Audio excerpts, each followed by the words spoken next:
I'm Jack. I work as ground staff at the airport. My main duty is to handle baggage at the check-in.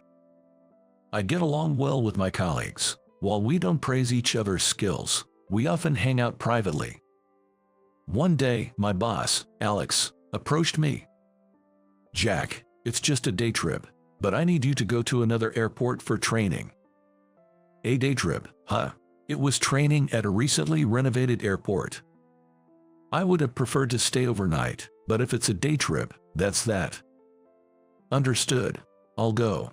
It's somewhat embarrassing to make travel arrangements for a business trip at my own workplace. Jack, you're going for training. I have mine next week. Oh, your baggage is overweight. You'd think after weighing it every day, you'd have a sense of it. I just keep putting things in it. But how can it be this heavy for just a day trip? Honestly, it's mostly game consoles. We joked around like this while proceeding with the boarding process.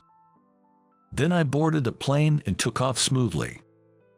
I always get excited at takeoff. I think about how all the passengers are seeing this view, and I feel envious.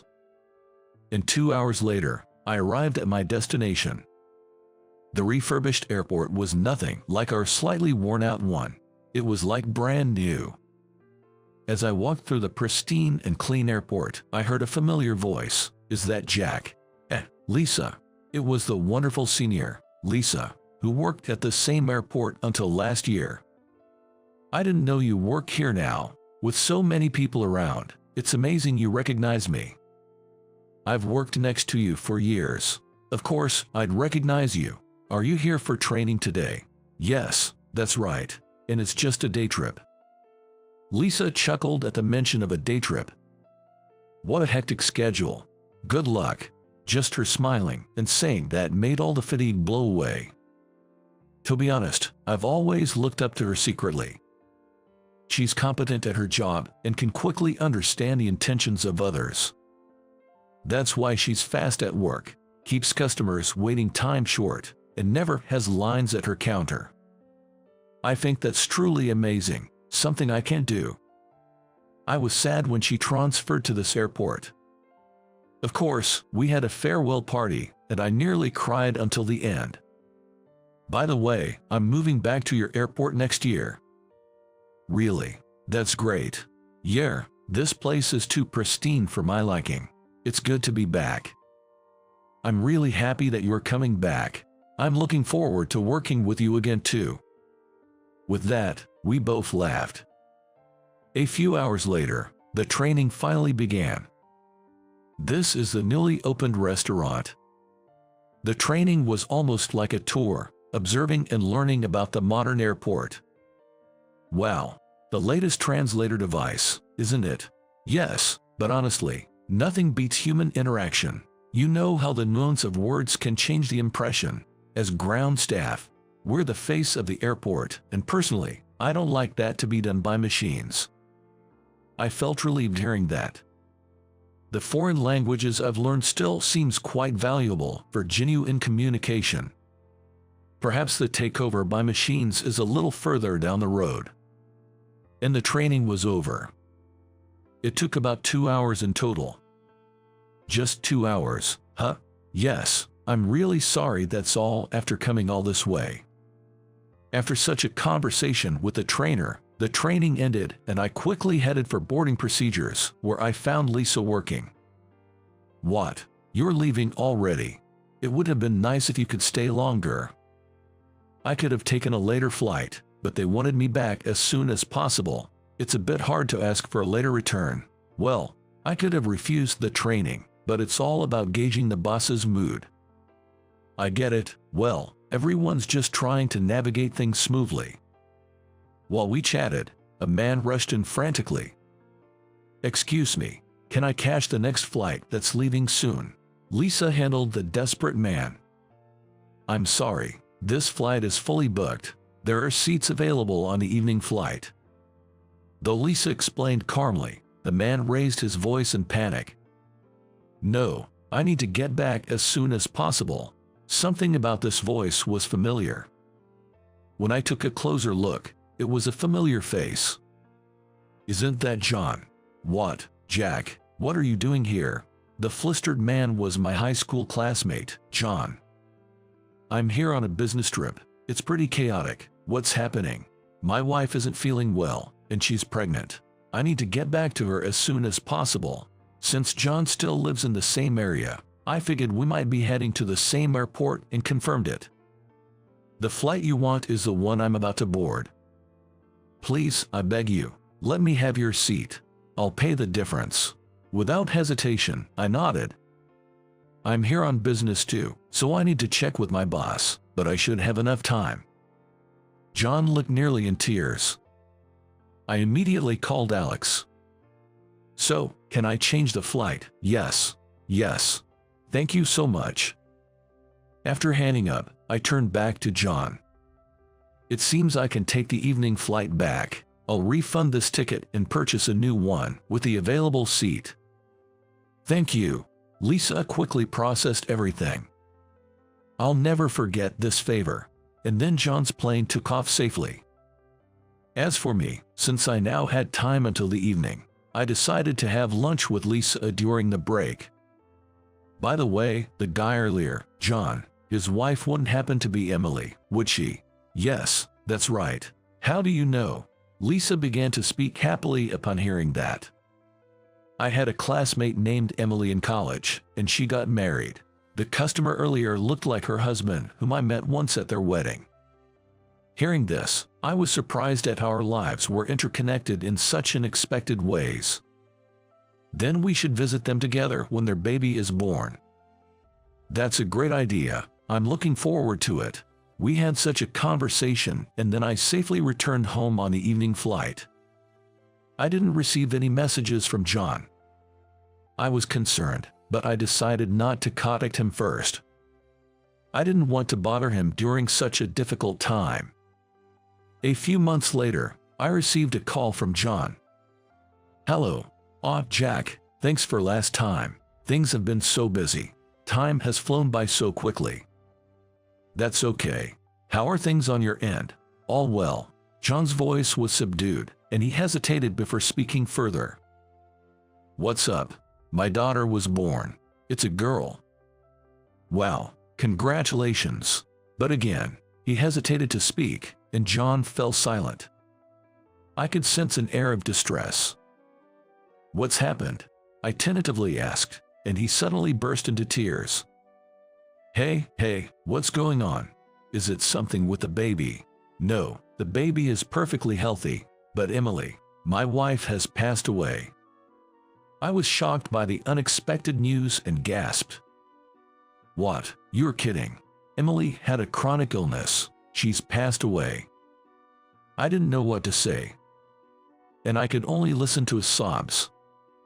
After a while of silence, John began to speak slowly through his tears. Because you gave up your seat that day, I was able to get to the hospital quickly. Thank you so much. There's a viewing and funeral tomorrow and the day after. If you can make it, could you come? Emily would be happy to see you there. You were a good friend to her. Of course, I'll come. I still can't believe it. I remember Emily being so lively when I saw her last year, and now she's gone from this world. Yeah, I feel the same. I keep thinking she'll wake up, that she's still here. I can't leave her side. He said with a distant voice and then hung up. At that moment, grief washed over me and tears flowed. Though our acquaintance was brief, Emily was an important friend to me. And when I went to the funeral, there was John, looking completely drained, while Emily's portrait showed her beautiful smile. In front of it was what appeared to be their newborn daughter, held by an older woman. Jack, I was approached while watching them. Lisa. She had swollen eyes. Who would have thought it had come to this? I still can't believe it. Yes. Lisa nodded and, like me, looked toward John. I wonder if John will be all right. It's not the baby's fault. I hope she grows up well and strong. The funeral ended, and John was deeply saddened, but parenting waits for no one. The baby was apparently being held by John's mother, who seemed quite elderly herself and likely had her limits. If you need anything, I'm here to help. Honestly, I don't know much about babies, but since your place is just a train ride away, maybe there's something I can do, I offered. Thanks, Jack. That means a lot. I've been really anxious doing this alone. Then Lisa joined in the conversation.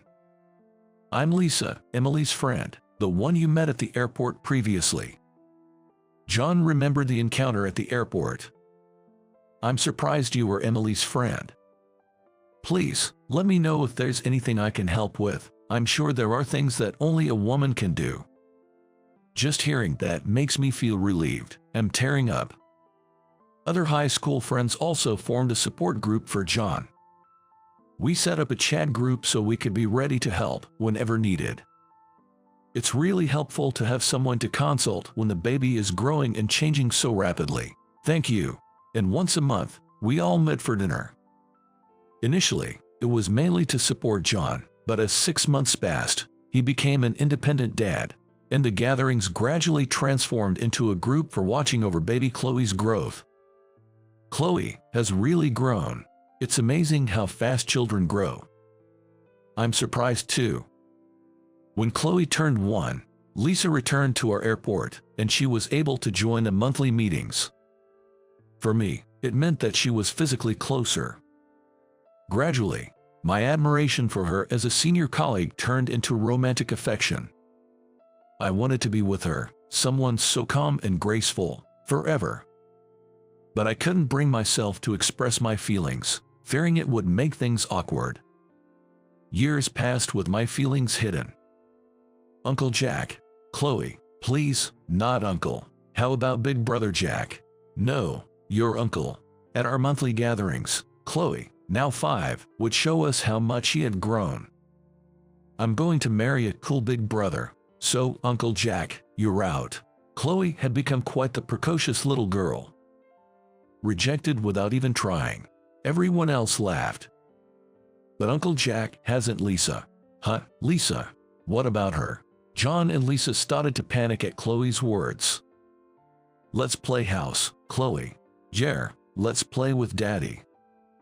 But Chloe didn't stop there. Aunt Lisa loves Uncle Jack. She wants to marry him. I heard it. Shocked, I looked at Lisa, who was blushing intensely. Lisa, what does that mean? Lisa clenched her fists and started speaking. Yes, it's true, but I couldn't say it because I'm 10 years older and thought you wouldn't want someone old like me. What are you talking about? I like you too, Lisa. I was just too scared to say it, fearing things would get awkward. Amid the sudden confession, everyone around us applauded. Then it's settled. This is the start of a relationship. Swept along by the moment, I said. Lisa, will you go out with me? Yes. And thus, with everyone's encouragement, we started dating. Having Lisa, the person I admired, become my girlfriend felt like a dream come true. Thank you, Chloe. You're like Cupid. Cupid, what's that? She didn't quite understand it yet, but I hoped that one day she would. And then 3 years went by, and our relationship continued smoothly. Lisa, will you marry me? Jack, are you sure you want me? It's you I want, Lisa. Thank you, I'm so happy. We decided to get married, and John, Chloe, and everyone from the group came to our wedding. By this time, Chloe was 8 years old and understood what marriage meant. Congratulations. Everyone's blessings made us very happy. It's all thanks to me that you two are getting married. You should be grateful. If you want to thank me, just look after me until I grow up, because I'd be worried with just Dad. Chloe smiled sweetly. She had grown so much and would continue to grow, showing us many more sides of herself. Just imagining that made both Lisa and me smile from the heart. It's a promise, okay. Chloe held out her little pinky for a pinky promise. Her smiling face was truly angelic.